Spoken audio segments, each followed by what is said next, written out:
Now, more than 4 in 5 Americans do not consider themselves to be financially successful. That's according to a survey by Bankrate. It defines financial success as living comfortably, being prepared for the future, and living debt-free, among other factors. It also found that 1 in 4 say they don't think they will ever reach financial success. So what is causing so many Americans to feel this way? Joining me tonight to discuss is Sarah Foster, Principal U.S. Economy and Federal Reserve Reporter at Bankrate. Thanks for being here tonight, Sarah. Thanks for having me. So is this more about a feeling of financial insecurity or actual insecurity? What are the numbers showing you? It's interesting because we're seeing that 89% of Americans do not currently consider themselves financially successful at a time when they're defining financial success as really prudent financial outcomes. 56% of Americans say that living comfortably is really the sign of financial success. That's also followed by Americans who cite living debt-free, never worrying about money, and being financially prepared for the future. We really don't, we would love for all Americans to feel like they can get to this outlook for their personal finances. So the fact that 89% don't currently feel like that and 27% even feel like they'll never be successful is a little bit troubling. Yeah, it sure is. Do you think this is a typical number, a typical percentage of people who would feel that way? Or did recent developments like the level of inflation over the past few years, is that really having an impact? It's a great question and something that I kind of went back and forth on.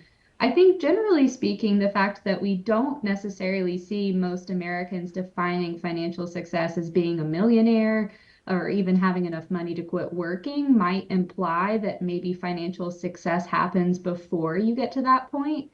It's not necessarily that those people aren't successful, but maybe Americans might just be content with being comfortably.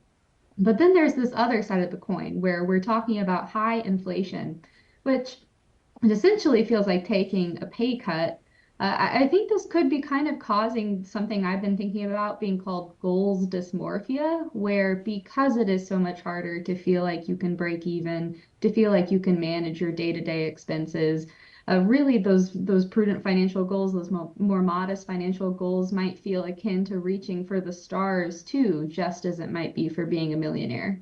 Yeah, I thought it was interesting. The survey found younger generations, Gen Z and millennials, they're feeling a little more optimistic than the older generations. Is that just age bias, naivety? Is it just because they're farther away from retirement, or is something else at play?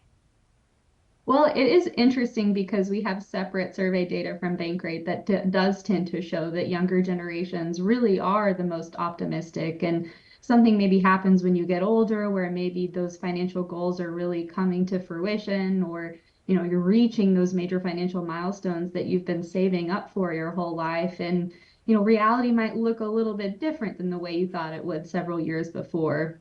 But I think something that also kind of stood out to me too is that those older generations, Gen Xers and baby boomers, the closer that they got to really, achieving those financial goals, we did see that baby boomers, for instance, were the ones most likely to indicate that they've already achieved their version of financial success, but they were also the ones least hopeful about being able to achieve it in the future too.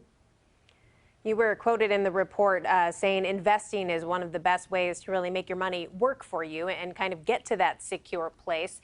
What would you say to those who are a little nervous to step into that market? Yeah, I would long love to stress here that participating in financial markets is really the best way to make sure that your wealth beats inflation over time. We saw in our survey that most Americans, they were indicating that they would need to make more money, that they would need to grow their savings to achieve this level of comfortability that they define as being financially successful. And those steps are prudent as well, but I think it's really important to make sure that we're not discounting the value of investing. Really take a long-term perspective, make sure that maybe you're utilizing your employer-sponsored retirement account like a 401k.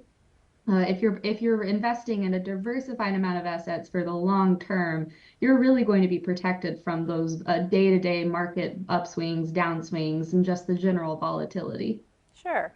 And how about, do you have any advice when it comes to interest rates? You know, people who have big investments or major purchases coming up are a little nervous and maybe hesitant to make any of those, not knowing what's going to happen there. Any suggestions for how to sort of manage expectations with those interest rates? Yeah, so I think this is really important advice to remember that you can't always necessarily time the market. Really, the best time to buy a home, the best time to buy a car, or maybe even renovate your home, all of that comes down to your individual personal financial situation and the needs that you face. And I really think about two Americans who might not really have a choice but to take on mortgage rates as they've soared to about 7% over the past few months. Maybe because they're moving, maybe because they're starting a new job, or maybe their family's expanded just because and they need more space. So what I think about this is really just making sure that you are taking the steps that will set you up for success, whether the market is working in your favor or whether it isn't.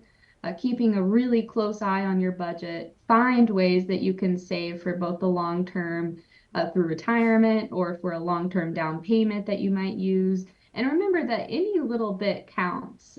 We like to really say at Bankrate that it's really the time that you give yourself to work towards these financial goals is what matters most, more so than the amount that you're putting away every single month. Right, all good advice. Sarah Foster, reporter at Bankrate, thanks so much for joining us today. Thanks for having me.